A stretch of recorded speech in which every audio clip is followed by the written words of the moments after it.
there is an organic groundswell of young men rejecting the current political paradigm. You can't own a home because 89% of the surplus demand for housing supply is driven by migration. Wages have stagnated because productivity has stagnated, because there's been no technological change, and because, again, mass immigration. And your culture feels alien and unrecognizable, and everyone tells you, oh, it wasn't like this in the past, so therefore this is optional.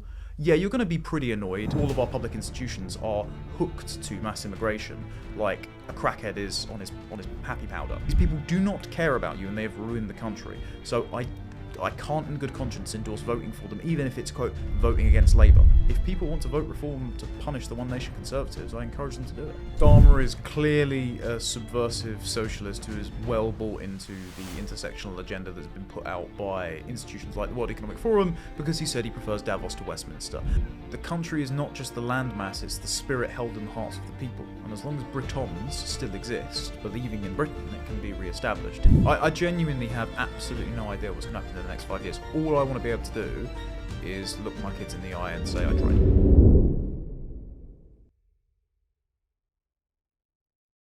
Hello and welcome to The Current Thing with me, Nick Dixon. If you're watching on YouTube, please subscribe. And remember, you can go to nickdixon.net for the full extended version. And we've got episodes with Carl Benjamin, Graham Linehan, and you get all my articles as well. nickdixon.net, and it's £5 a month, which, let's face it, is the price of about half a pint now in London. So go to nickdixon.net and you help support us, pay all the producers, keep the lights on, and support this work we're doing. So thank you very much, nickdixon.net. And we have another great guest today. He is the host of Tomlinson Talks on Lotus Eaters, and he's also on the New Culture Forum, and he's Liz Truss's best mate. It is, of course, Connor Tomlinson. Thanks for doing the show. Thanks very much for the intro, Nick. Not quite accurate, though. I will say that, according to people familiar with the matter, the interview has been brought up on the doorsteps when Liz Truss's people have been canvassing, and they've said, frankly, I didn't think much of you as my local MP before, but from what you said there and how honest you were, I might vote for you this time. So it turns out to have been quite a good gamble for her. Yeah, and although it was a bit of a issue for you, wasn't it? You got the full MSN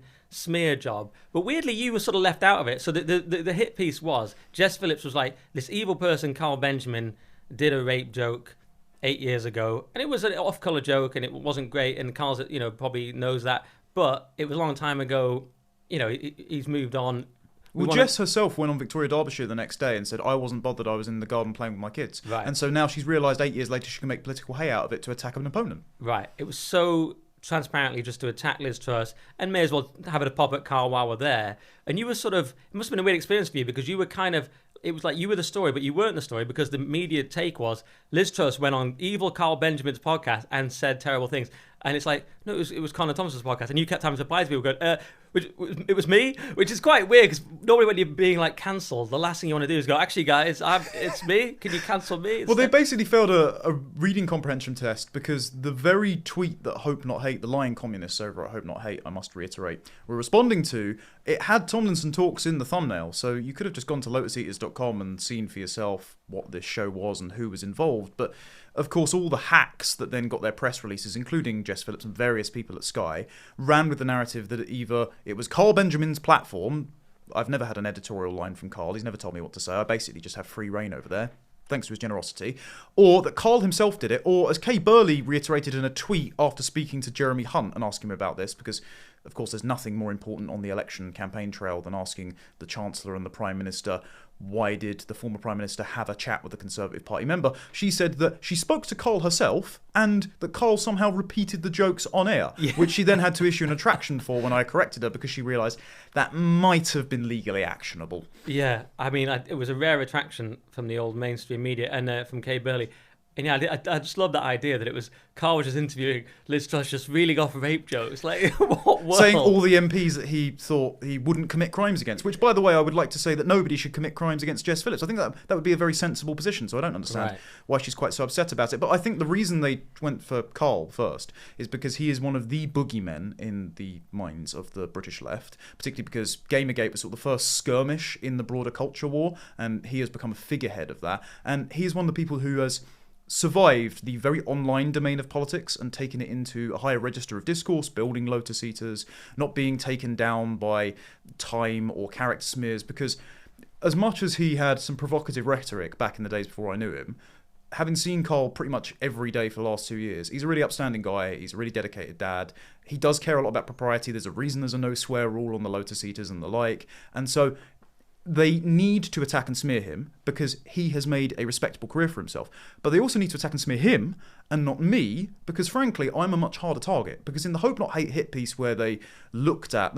Hope Not Hate paid us to watch that interview, by the way, which is just kind of delightful. You know, part of my paycheck's coming from Hope Not Hate. So thank you to the Home Office for all the money they gave them to then go back to me. In their hit piece about the interview with Truss, they were mainly complaining that Liz Truss and I said that we shouldn't import hundreds of thousands of Palestinians because they sympathise with Hamas and might pose a threat to Brits and, of course, as well, British Jews. So if that's their chief complaint, there's not really much you can get on me. And so they had to deflect to something Carl said 8 years ago. Yeah, interesting. It's funny. Hope Not Hate also subscribed to my Substack, so that's nice. They did one of those little pieces on me as well, and they quoted something from behind the paywall. So thanks for the support, lads. That's all we can say. But yeah, that's interesting. And you're right. Carl he's very respectable. He's very respectful of people online, and he replies to them very, politely. He's not always used that same rhetoric because it's the internet. But yeah, people, and if we're not going to let people change, then we've got to hold Jess Phillips accountable for laughing at the idea of a men's minister years ago as well. But people should be allowed to move on. But it's funny. I said the same about Carl to Otto English, and even got to the point with him on Twitter where he was saying, "Okay, maybe we'll all go for a pint one day after this," which is incredible. But I actually said to him, because he was mocking Carl, I was like, "He's not who you think. He is smart and he is a good guy, but he, like you say, he's become a boogeyman." But they have a lot of these boogeymen, who of course don't have any resemblance to the real person. But that's the culture war. Do you think Liz Truss appearing on your show was significant? Was it just you happen to know her or have a connection? Or is it significant? Is it a shifting of the Overton window? Is it just one of many things in her diary, not to denigrate it, but just she has a busy diary and she doesn't think about it that much? Or is it significant in the way that we see all sorts of people coming on Tucker Carlson? We've even seen, as we record, Logan Paul doing a face-to-face with Donald Trump, one of those face-offs like they're about to fight. Is there a shifting of the Overton window? And is that why they're so scared of Liz Truss appearing on something like Lotus? So I think that Liz didn't register the significance of it ahead of time, and she's got many other priorities to deal with, so I'm not shocked that she didn't. This was also recorded well before the general election, so it had no bearing on that. This was just a chat about her book at the time. But I think it gained significance because, one, it had the knock-on effect of coinciding with the election. Two, cynical politicians like Jess Phillips thought they could make political hay out of this by smearing their opponents who are effective. And frankly, Liz did embarrass in the interview lots of sordid things about the establishment regarding blackmail against politicians' reputations if they wanted to lower immigration, and calling the One Nation Conservatives, Blair, and the NGO industrial complex like Hope Not Hate evil. They wanted to take her out because that's a very inconvenient thing to their narrative. But also, any outlet which isn't SW1 approved cannot ever be interacted with. That's just a default assumption. And that's a default assumption, by the way, among other Conservative MPs that I've spoken to that are even more friendly on the issues than Liz Truss is. For example, Liz and I don't see eye to eye on foreign policy, really. I think the unmitigated support for Ukraine, despite its corruption and its infestation with people who sympathise with a certain Austrian painter in the 1930s, is unwise, but she's much more hot on that. Other Conservative politicians who might see more eye to eye with what you or I believe, or my colleagues over at the Lotus Eaters, they won't touch us with a barge pole because they're afraid of being disapproved of on the dinner party circuit. Liz didn't care, as she said. She didn't go to these dinner parties a lot of the time anyway. She was always regarded by Dominic Cummings as a human hand grenade and just thought, yeah, I'll promote my book and have a chat with a Conservative Party member as long as people will vouch for him. Since then, it's taken on an aspect in and of itself, and I think she's recognised this, because she hasn't thrown us under the bus. Plenty of other MPs, I'm sure, would have, even among the Conservative Party side. I don't think she had anything to gain by trying to pander to the likes of Jess Phillips and Hope Not Hate. And so the spell that somehow these lying leftist NGOs who appoint a former member of the National Front, now a member of the Communist Party who supported the Red Army, to determine, as part of their research team, what is and isn't extremist. The idea that those people are credible on determining who should be allowed in political parlance at any point, that spell's broken, because the Hope Not Hate hit piece didn't work. Loads of these news outlets decided to fall over themselves to lie about myself and Carl and Liz and discredit themselves in real time without me having ever to interact with them. So I think this was a really big shift in the Overton window because they fumbled the bag. Yeah, that's interesting. Yeah, it's not working as well anymore. I mean, touch wood and everything, because there's always a next hit piece and the next person trying to sue you or whatever it is. It's a tough culture war, but I do take your point on that. It's less effective, and there's been a shift in Reform UK's approach. I mean, they were criticised. I criticised Ben Habib on this. Some people might say not strongly enough because I'm too nice, but they got rid of their candidates from Lotus Eaters. They deselected people based on a Hope Not Hate hit piece, Reform UK. Now they seem to be getting a bit more wise to it. As we record, I saw Farage on Nick Ferrari. He was asking him about a series of candidates. He had a few different ways of parrying it. He said, well, it's too late. They're registered. I can't do anything. Another thing he said was, this is just how normal people talk. He was sort of shifting between different defences. And they're all perfectly valid. That is how normal people talk. It is late to register for this election.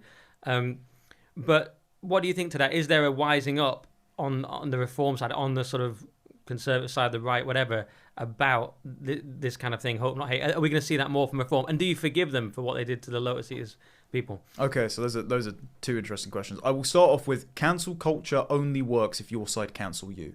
And that is something that people are really starting to wise up to.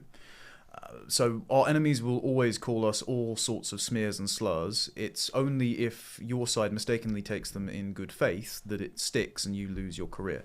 And I think what happened with Richard, who I spoke about this behind the scenes too, but I won't disclose what was said, was that he took it to be a slight upon Reform's reputation, that, for example, Beau had made jokes about Scotland only exporting iron brew and smack, which is hilarious. And also he endorsed Reform UK party policy, which was in his article that got him in trouble via Hope Not Hate. He said that there might be potentially millions of people who have settled here since 1997 who have no right to be here and must be returned home. Now in 2017, because Tony Blair abolished exit checks in 1998, 2017 the estimate was 1.2 million. That was before the massive waves of post-Brexit migration from the MENAPT countries that often lead to visa overstays. So there could be well over 2 million illegal immigrants currently in Britain. So of course all of those people, according to Reform Party policy, should be returned. But I think Richard reacted in an antibody fashion to the fact that he was being called racist, and then went on GB News, and then went on the New Culture Forum's annual conference and said, if you're saying things which are racist and bigoted, etc., we won't have you in the party, because I think it was a matter of respectability and he didn't like that his enemies were landing hits on him. Since then, and he went on Julia's show earlier this week, I think it was Monday, since then the line of rejoinder to the recent hit pieces released by the BBC, Hope Not Hate and The Times have been not only what Farage has said, it's too late, but it's also, well, some of our candidates have said things in the past and you're not holding them to that standard because this is not their current platform they're running on. And also, if they are friends with people who have said unsavoury views, then that's nothing different to a journalist or a political candidate following the political candidate from the opposite party, or you or I following Owen Jones, for example, to see what stupid take he has on Palestine next. And I think that is a much stronger rejoinder. Do I, quote-unquote, forgive Reform for doing that? I disagree quite frequently with my co-hosts over at Lotus Eaters, because, again, we don't take an editorial line. I do not think it was wise nor prudent for them to throw Beau under the bus. However, Beau has himself said, and I'm not speaking on his behalf, he said this on the podcast earlier in the week, that he himself is still supporting and voting for Reform because he thinks they're the most viable means of reducing immigration. He knows the ground support team, many of whom watch our podcast, who are good people, who didn't agree with his excommunication from the party at the time. And so if he feels that it's fair, I don't think there should be any hostilities between Lotus Eaters as a general platform, if there is such a thing, that we all take the same opinion on something, and Reform UK. And personally, I haven't decided who I will be voting for in my local constituency yet, if at all. But if people want to vote Reform to punish the One Nation Conservatives, I encourage them to do it.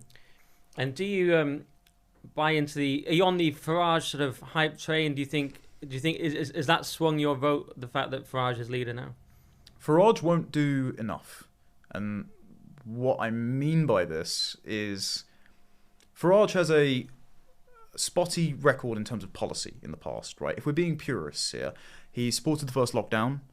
He said, as one of the things he said actually when we were doing Brexit, is that it would let us have more Indian doctors, which is one of the chief complaints we have at the moment, is that all of our public institutions are hooked to mass immigration like a crackhead is on his happy powder. You know, it's not healthy to do that. So Farage has certain flaws. I do think he's moved over time. But am I enjoying Farage being in the race? Of course I am. Because he's the only one that understands sort of the Zuma ground game. He's the only one that's got memetics and thumos and charisma. And I do think that if you're going to recapture an institution like the Conservative Party, or gut it and use its established ground force in local constituencies, some of its more patriotic funding, obviously not the One Nation types, and its general structure to enact the ends we like, then who else do we have to do it at the moment? Because Farage is the only person that's capable of like herding the few remaining patriotic cats of Conservative MPs that might keep their seats at the next election. I think if we practically want things done, that we want them done, we have to throw our weight behind them. Yeah, I mean, by the way, I'm glad you ended on that, because any negativity about Farage gets slayed in the comments on this channel. Pete North had a pop at him, and I'm just looking at the comments, it's all just brutal. And I get thrown into it, even though I just asked the question. But yes, there's a very pro-Farage comment section. So he's fun, and I like him. I want to put that out there. He's been weak on some issues, but he is the most British politician you could possibly get. And therefore, as a British patriot, I like that. I like the aesthetics, I like the comedy, and I like a fair few of his policies. And frankly, if we were to build the same civilization, like if we just pressed a button that came into being tomorrow, Nigel Farage and I would be absolutely delighted with what comes out of it. But we just differ on some of the means of getting there. Yeah. Well, if it was a banter election, he's won already, because he's posting all those memes, like you say, with like Eminem, like guess who's back, and it's hilarious stuff.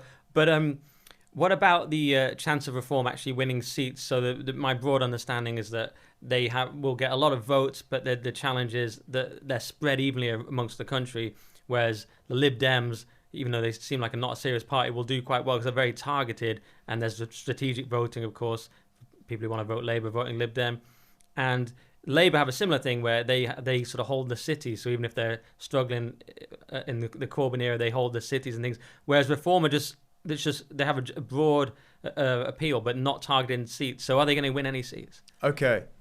I think Reform are going to win seats. I think Nigel's definitely going to win Clacton. He seems to have had the mandate of heaven at this point, right? Yeah. He's riding a wave. I wouldn't be surprised if you got a couple more. I wouldn't be surprised if Lee Anderton retains Ashfield and possibly Richard Tice wins Bolton. But the most important thing is just getting Nigel there. Because there are people who have war-gamed this situation out, people within the Conservative Party, who are very keen to have Nigel be the Conservative leader. I mean, Nigel's joked about this himself, saying he's be Conservative leader by 2026. Suella Braverman has gone on record saying we need to fold Nigel Farage in. Liz Truss has said, I would love to see Nigel Farage join the Conservative Party and become the leader. He's close friends with Rees-Mogg, even though he chewed him out on his own show. Priti Patel, I mean, they're constantly doing karaoke at the GB News Conservative Party conference parties. All of these people are more than willing to work with and appoint Farage leader. So, if that happens, if Nigel Farage got ahead of myself. Nigel Farage is an MP, and the Conservative Party is scrambling for leadership, particularly after lots of their cabinet ministers and their front runners are wiped out, and the One Nation Conservatives and the Cameron Consensus are trying to appoint a continuity candidate, which is definitely the case. You can see that with what's happening with D-Day right now, where Cameron's advisors are talking to the Times and throwing Sunak under the bus preemptively. Then that faction of the Tories, the sort of patriotic, the popcorn types, the new Conservative types, if any of them survive, are going to rally behind Farage. And what that happens is, if Farage rises to the top of the Conservative Party, fortunately, if the Lib Dems have more MPs than the Tories, or at least rival, are you telling me that Ed Davey's not going to go, to all of our sensible, centre-ground Conservative MPs, the centre-right, your party's gone radically to the far right. If you'd like to come over to us, I reckon some of them will jump ship. And so at the next election, that will make whatever Farage calls his coalesced Conservative Reform Party, it will make their path to power after 5 years of embarrassing Labour governance far easier. I think it's going to be a rerun, essentially, of where the Greens, 5 years ago, won the European election. They screwed up migration, they screwed up net zero policies, and now you're seeing a massive track over to the patriotic populist parties in the EU elections that just happened. Yeah, interesting. Yeah, well, I'm on record as saying Farage will be Prime Minister by 2029. Starmer gets in, the country continues to collapse even faster. And then he, either as leader of the Tories or as a new party, comes in and does it. It's my bold prediction. But you're sort of outlining something similar. Not everyone in the party wants him, of course. Kemi very against him. She said, because I suppose if there is a person that's going out saying, I want to destroy the Tories, I suppose it is prudent to say we shouldn't let that guy in. Kemi is Gove's creature. Kemi is Michael Gove's continuity candidate. I've had a cabinet minister look me in the eye and say, I don't trust Kemi Badenoch. This is something that, and again, Nadine Dorries. Does anyone trust Gove though? I mean, he's known to be a bit Machiavellian. This is exactly why they don't trust Kemi. Yes, yeah. This is someone who's sort of opposed to their agenda. This is why, look, Nadine Dorries has a squirrely record, but in her book, The Plot, she outlines Gove as essentially the architect of anything ever getting done. There are people that have come out as part of Tory party activists before Gove was even in government that have turned around and said, oh, we were talking about immigration, and Gove said, oh, no, it's terrible, isn't it? But we can't do anything because it's un-British, and so shut it down there and then. Again, Liz, if you read her book, she's explicit that at every single turn, Michael Gove acted as her mentor and then blocked everything, including backstabbing Boris and preventing the Brexit deal from going through, and he was not happy that she didn't put him in cabinet. I can tell you that now. So, and did you notice as well, during the selection process, because he's standing down at the next election, even though he's still doing these like tough guy to camera Conservative Party campaign materials, which are just getting ratioed, deservedly so. He tried appointing Seb Payne in his seat. Now, Seb Payne looks like a mix between him, younger, and Harry Enfield's Tory boy character. Seb Payne, for Onward, was the architect of the National Service Policy, which has just seemed to be utterly unpopular. So he's one of the continuity candidates for the existing order, handpicked by Michael Gove. Gove still wants a say over what goes on in the party, and I'm sure all of the advisors and people that are behind him also want the say through him. And so he's handpicking Kemi. You can tell this is Kemi, because even though she's got strong rhetoric, every time she comes out and makes a decision, it's weak. At ARC, she turned around and said, oh, I don't like ESG because it doesn't achieve its stated goals. Sorry? No, I don't like ESG because it's gay race communism, Kemi. I don't like it because it doesn't achieve gay race communism fast enough. And as soon as she wanted that Brexit bonfire that Marc Francois and the European Research Group tried to put forward, she was the person that had final say over that. She vetoed it. Wanted to keep all the EU's laws on the books. Why? Untrustworthy. And they're going to try and make her, if she keeps her seat, it's under threat. They're going to try and make her the leader of the Tory party, and I think this is why lots of Tories behind the scenes and lots of patriotic donors that are sceptical of her are falling behind a Farage as an eventuality. Interesting. On my other podcast, The Weekly Skeptic, Toby Young is obsessed with Kemi. I'm always mocking him because he's Kemi all the way. So she has definitely a strong faction who are very pro Kemi. You're very against. What's Gove going to do, by the way? Is he going to go and do a Tony Blair Dark Lord in the Shadows thing now? I reckon so, because lots of his advisors are head of various think tanks and societies within Oxford that try and train up the next group of political leaders and prime ministers and the like. So he's the spider at the middle of a web. Okay. And one thing you sort of that comes up when you say that Farage will win Clacton, that I don't think has been talked about enough, is that Farage in the Parliament, in the Commons, that's just pure banter. I mean, isn't that quite significant? He made his name in the European Parliament, say, you know, you're not laughing now and all this kind of thing, and like you're a sort of whatever, you're a damp, whatever he said about that guy. I mean, you got the charisma of a whatever. I can't remember the damp rag. Yeah, and that's why he's better at it than me. But he just destroyed these people on the reg, and it was just so funny. And that's how he made his name, criticizing these unelected sort of buffoons or whatever they are.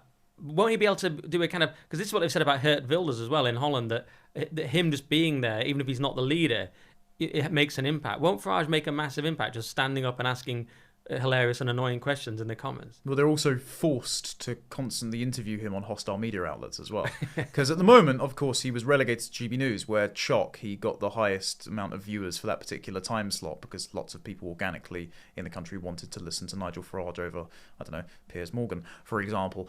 But when he's in the Commons and he's asking agitating questions, if there's all of the political reporters just bumbling about in the Great Hall, if he is conspicuously absent from being interviewed, there's going to be sort of eyebrows raised. They're going to be forced to talk to him. So he's going to get his message across to even more people. And he has a total monopoly, essentially, on looking intellectually credible on lots of these issues, because he called many of them ahead of time. And now that lots of people are seeing the unwanted consequences of things like mass immigration and central economic control, his message is going to cut through and resonate with what they're seeing as soon as they open their blinds or board the train and hear TikToks in Punjabi right next to their ear, for example. So I think he's going to resonate a lot more just by virtue of being an MP and being able to agitate for these issues. Yeah. And so my big question, though, about Farage, and it ties into these recent European elections, is all this just kind of a nice bit of fun? It's amusing memes, but is it real change? Because Reform, they're kind of moderates, they don't impress a kind of Peter Hitchens. They're kind of, he calls them a Thatcher tribute band, for example. Their policies are a bit sketchy. Will they really do anything? Farage is quite moderate in a lot of things he says. will they actually get anything done? Is it more of a cult of personality? And similarly, because we've talked a lot about reform already, I wanted to ask about the European elections. We've had, Le Pen winning, and suddenly Macron's forced to call this election. We've had Meloni, I think, did well. There was a Spanish guy, whose name escapes me now. Is it Perez? There's a Spanish guy who was just an influencer who suddenly has won seats, and he's basically just an influencer, and he's got this thing called the party's over, and that's the whole name of it. The whole thing is just, we're done with this global managerial liberal elite, and people are voting for that. Even it's like Bruce's Millions, none of the above, and it shoots straight to the top. Yeah, exactly. So the disgust is so great that you can show up as reform. As soon as Farage was in place, everyone switched to it. Lots of people seem to be from the polls switching to reform. In the European elections, we see similar. IFD also doing well. And the attack that they're far right is sort of not working as well in the media, because they're obviously not really, or if they are, then half the country's far right, so it becomes sort of meaningless. So my question is, a bit of rambling, but my question is this actually significant, or is this just a sort of first suggestion that people are getting sick of the progressive liberal total state, to use Oren McIntyre's phrase, whatever we want to call it? Is it just or how significant is that? So I want to start by dismantling the landmine of far right, because I think we should really reframe ourselves. There is obviously always the joke of, I'm not far right, I'm just right so far.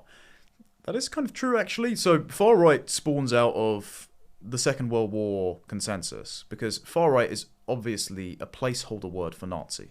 That's the fill in the blank that they try to smear you with, because if they call someone like me or you a Nazi, because we're Christians who believe in the inviolable dignity of innocent human beings, that's absurd and it doesn't stick. So far right, it lets other people do the imaginative legwork for them. And the reason they can call you far right, even in a country that fought the Nazis and defeated them, is because since the Second World War, since the sort of idea of an open society that Karl Popper propagated, since the idea of an authoritarian personality that some of the Frankfurt School academics propagated, the idea is that if you're not totally open to ideas, new peoples, if you don't essentially treat everyone like a fungible, undifferentiated human mass, a blank slate who, by virtue of contact with foreign soil, you immediately assimilate to all of their values because there's no national character to peoples, right? Then Auschwitz lurks around the corner. So you can't have a particular preference for your own civilization, your own nation, your own history, your own culture, because the Germans tried to do that twice and it didn't go very well. And so essentially, if you remind anyone of any time of cultural differences or national preferences or in-group preferences for Europeans, not the sort of poor, oppressed, ethnic majorities, but ethnic minorities in European countries, then you yourself are indistinguishable from the Nazis. That's what they mean by far right. And so we have to completely reject that, because it's absurd to say, no, I actually like my country, I like my family, I like my congregation, I like my nation. That doesn't make me identical to the National Socialists of the 1930s. And because that phrase has gotten so absurd and overused, people are not so concerned about being labelled racist or far right or Nazi, etc., and so are happy to nail their colours to the mast and say, I'm going to vote for this party. And one of the people that are doing that are young men, specifically. I mean, you've seen lots of data out of the US. There was a massive study printed in The Economist looking at European, North American and Asian countries and the UK, and it says that young men are tracking right-wing. And the reason is, if you've grown up since 1997 like me, when Blair promised things would only get better, and you've only known the 2008 financial crash, the 2011 London riots, Brexit, and then mass immigration, and now everywhere you look, you can't own a home because 89% of the surplus demand for housing supply is driven by migration, wages have stagnated, because productivity has stagnated, because there's been no technological change, and because, again, mass immigration, and your culture feels alien and unrecognizable, and everyone tells you, oh, it wasn't like this in the past, so therefore this is optional. Yeah, you're going to be pretty annoyed about the fact that you've been bereaved of economic advantages, a cultural inheritance, and had your ability to have a family indefinitely deferred. So you're going to vote for the guy who promises to stop that and bring that back. And you can see that in the European elections, because, especially in Germany, they changed the voting age to 16. And at the time, the AfD were really upset about this, thinking it would entrench a left-wing hegemony from here until the heat death of the universe. Then the AfD got on TikTok, and they were doing hilarious TikToks, like Maximilian Krah, who's this sort of outlandish candidate for them, said, don't watch pornography, don't be gay, don't vote Green, vote AfD and you'll have a girlfriend. And lo and behold, the swing for young people from the Green vote to the AfD is massive. This is why they're all singing that very naughty and ill-advised song that is saying we want to deport foreigners. because this is an organic wave among young people. You're seeing the same thing. Young French people are overwhelmingly voting for National Rally, Marine Le Pen's party, but it's also because it's headed up now by Jordan Bardella, who was originally he used to play and stream Call of Duty, and he's a TikTok sensation with lots of young women quite liking him. There's rumours that he had a Anon account on Twitter, so we could well have, if the election doesn't go very well for Macron in a month's time, the Prime Minister of France be akin to Cunliffe Drukpa, so that would be hilarious. So there is an organic groundswell of young men rejecting the current political paradigm. They are curating their own information because the internet is less centrally controlled for Gen Z than it was for the millennials, for example. And they are so distant from the inciting incident of that post-war paradigm that set the definition of far right as you're a Nazi if you like your own country, that the narrative has no hold over them. So they're not afraid anymore. So I actually think, even though the young women are drifting more and more leftwards, the young men are going to drift more and more towards the likes of Farage. And that's what Farage meant when he announced he was running as a candidate. He said something's happening out there with young people. He's right. Yeah, so there's loads there. So it's fascinating. I mean, yes, on TikTok, Farage said there was a young kid in the street with his mother and said, Mummy, is that the TikTok man? I mean, Farage, he's now the TikTok man, which is hilarious. So he's recognised that. That Spanish guy has recognised it. Yeah, the French leaders, or the sort of default de facto leader of National Rallies, this Bardella guy, Le Pen has basically said that, and he's only 28, right? Yes. So, yeah, that's interesting. So there's a swing, and as you say though, women are going to the left. I don't know the latest stats. Every graph I've seen is that young men are sort of moving to the right, and it's like in Korea and places like South Korea and so on, and then the women are going left. And in the UK, it seemed to be the young men were also more left, but not anywhere near as much. Because they were registering it by party, and there was no right-wing party. Oh, I see. Like, what young man wants to vote for the Conservatives? All of the young men that I know that are in the Conservative Party are only there for conference because, one, the women are better looking, and two, because it's a good laugh to have a drink and shout about deportations, basically. So the young male voting base of the Conservative Party are well behind Farage. And this is why Nima Parvini's meme of 0 seats is caught on within the Conservative Party. This is why there was that Unheard piece a little while ago. This is why even though Peter Hitchens is essentially Eeyore of the political space, he's too curmudgeonly for his own good, and he will always be a contrarian, even if he wins. This is why they have gravitated more towards Peter Hitchens than someone like Margaret Thatcher. Like, you're right, we don't want microwave Thatcherism. That's essentially a boomer take. So when Tyson Farage talk about we're the true heirs of Margaret Thatcher, everyone my age goes, yawn. Margaret Thatcher actually said that the best part of her legacy was Tony Blair. So there's continuity there. So we don't want any of that. We don't want the sort of Thatcher, Reagan, neoliberal consensus. And I think that what will change that is if the internal party selection process is, to co-opt the term, reformed by a Farage takeover.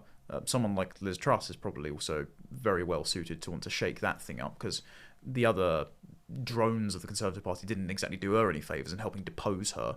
And that will allow the organic young male base of the Conservative permeable barrier to reform to trickle through, who understand politics. They're watching things like our own show, or even the Lotus Eaters, who are well motivated and who will create pressure from within inside the system to abandon some of the sort of neoliberal priors that led us to this point and get more back to a sort of patriotic populist politics. Yeah, so that's been your observance amongst fellow Zoomers, that because I remember this, there was a conference a while ago, and I remember reading a sort of report from it, and it was essentially saying that people like Daniel Hannan and people that were pushing... Steve Baker, yes. Yeah. Right. This was the recent conference that Farage spoke at. Yeah. It was Steve Baker and Daniel Hannan. They were not going down well amongst the Zoomer class because it was Thatcherism that didn't appeal to them because they hadn't seen the rewards of it in their lifetime. Whereas people who were more national conservative, talking about cultural social issues, they were much more receptive to that. I can't remember who the examples were, but of course Farage was there, and he went down the best because he has this transcendent magic that defies logic, a bit like Trump. It's just like, actually Farage is a bit Thatcherite, but we love him anyway. Yeah, because he's our boomer. Yeah, right. Because something about him represents what we want, or what the Zoomers want, even though logically they'd have to concede, okay, he's a bit Thatcherite, he's quite soft on X and Y issues, but he just transcends that as a sort of symbol. So yeah, so that's where you think the Zoomers are interesting. I mean, do you ever because I speak to this guy Rory Jacobs, who's got a brilliant podcast, The Radical English Gentleman. Quick plug for Rory there, because he produces his show sometimes and he's sometimes on it. But he's a Zoomer, but he's only 20. But he still says the average Zoomer he knows is really woke, and I'm always mocking him, calling him woke. But he says, no, I'm considered far right. Do you now only hang out with sort of political people on the same side because we're in this culture war, or is the average Zoomer, just in your day-to-day experience, are they still, or growing up, has it been your experience that they are still woke outside of this scene or not? Most of my normie non-political friends aren't woke, and it's because they like offensive memes and they notice reality. Like, if you're going to tell a young man that he can't say something and can't make fun of something among his mates, he'll think you're so radioactively uncool that he'll dismiss everything you say out of hand on vibes-based basis. And this is what's happened. If you've brought young men through an education system that is, for many young men, about 3 million now, I think, deprived them of a dad. They're going through institutional schooling for cripplingly boring lessons that have been polluted by ideological nonsense. And any time they succeed, you characterize that success as emblematic of toxic white male cis heteropatriarchy. Instead, they're just going to roll their eyes and they're not going to treat you as a credible source of moral authority for anything. And so that's why I think lots of young men are checking out of this, because you've just insulted them, you've withheld opportunities for them. And so the person that's coming along and saying, actually, I can conscript you into a grand heroic narrative, I can give you a sense of belonging, I can unleash opportunities so that you can own your own home and have the family that you already state that you want, that's just been put out of reach by choice, because for some reason we need to welcome the world and his 3 wives here, then they're going to go with that guy. And so I do think a lot of normal young men are on our side of this. I think, okay, there's a divide between the young women, and I'm going to quote tongue-in-cheek here a Sylvia Plath verse, which is that every woman loves a fascist. And that is that lots of young women, there is a phenomenon where left-wing young women do find right-wing young men remarkably attractive, even if they don't agree with their politics. So that can be one way in which some young women are swayed. But yes, there are a lot of young women who are having their compassion and their tendency to sympathise with the underdog parasitized by progressive ideologies that essentially treat grown men and minority groups as if they are infants. And social media feeds are really playing into this, and social pressure is really playing into this. I think it's just young men being more disagreeable by temperament that has allowed them to break from this. I do think you're going to see a massive gender divide, and I think the only thing that will fix that is essentially people like Mary Harrington and Louise Perry, who turn around to young women and go, yeah, but is hookup culture really serving you? Are you really meeting the man you want? Are you getting kind of the ick? Are you really tired? Are you really burned out? Okay, well, if this isn't vibing with what you want, maybe try this instead. And they'll better take advice from other women who are pushing them in that direction.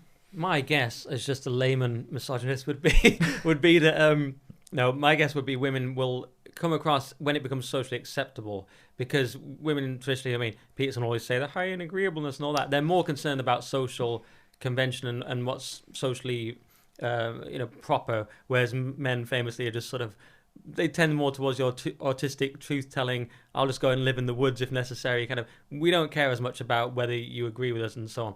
But women have good reasons for caring about such things. So my guess on that is that, won't it be the case that just the more these topics become acceptable, immigration, for example, is becoming a far more mainstream topic, will it be the case that women will eventually come over a little bit and be able to talk about these things more, or accept it and not be like, ooh, you're too right-wing, you're weird? I think so, and I think what will tip them over the edge as well is a perceived level of personal risk. So when Alex Phillips did a clip recently saying there are men flooding from the third world where the safety and dignity of women and children is not a given fact, it's actually just conditional on the power and pleasure of the most violent of men, and therefore I can't walk the streets at night, I'm not safe.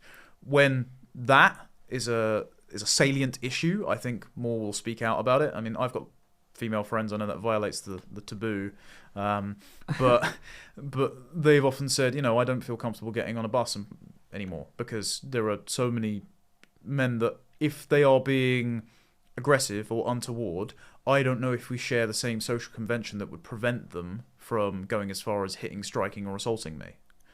So when that has set in and they can feel comfortable raising those concerns in an environment where they won't lose their job and their friends, then I think they'll stop playing into their instincts. Because generally lots of women are risk averse, and I think the risk aversion is why they've fallen in with progressive trends. But if you essentially promise them protection from this level of threat, I think that lots more of them will go with their gut. A great example of this. So my girlfriend was a little bit more, she's not in politics or anything, so very private, but a little bit more sort of like soft, and we should be nicer to people, and shouldn't we use the pronouns just to make them feel more comfortable, etc., etc. But that's because she was surrounded by people that were making her friendship with them conditional on buying all these progressive platitudes. But when I entered her life, I introduced her to my friends, and she could just be honest around them, and she could feel more capable of just telling the truth as she saw it fit.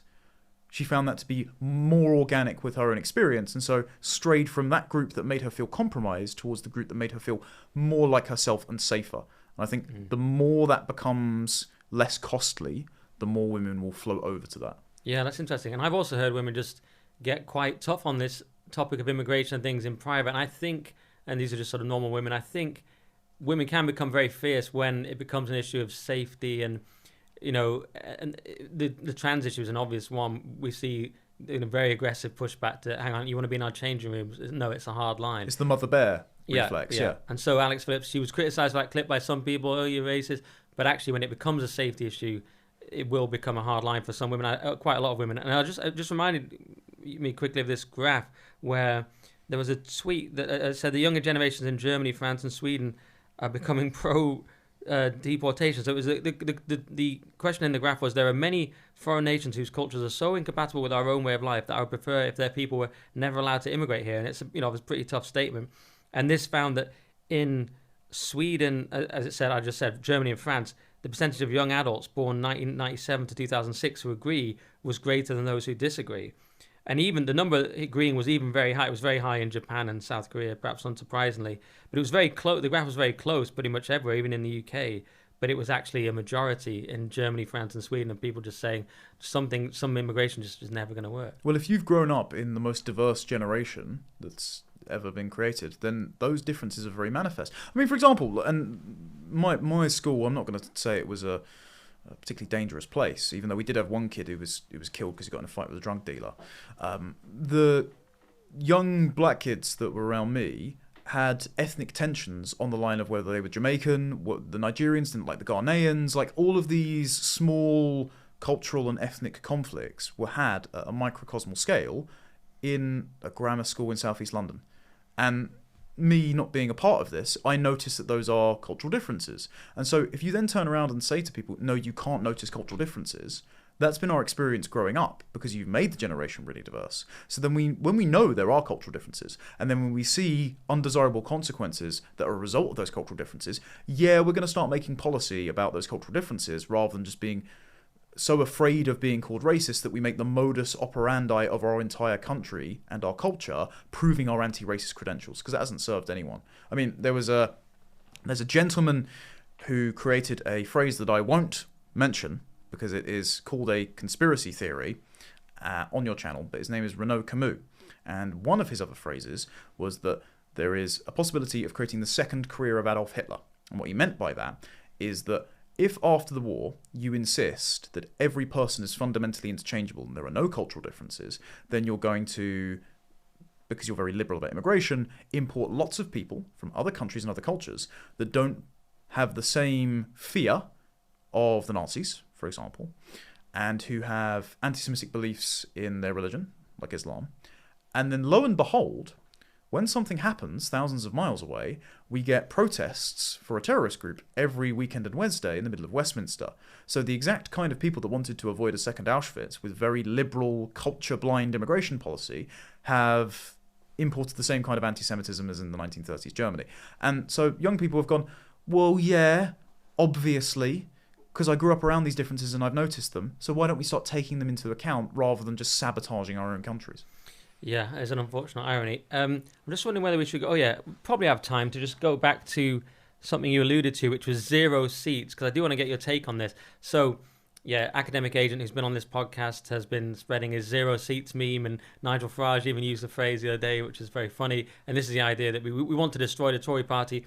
we better get, well, his thing strictly is that he wants to see Labour win by such a crushing majority that it undermines the entire system. And he quotes a part in Tony Blair's book where he says he was actually worried about winning by too great a margin because it would undermine the whole system.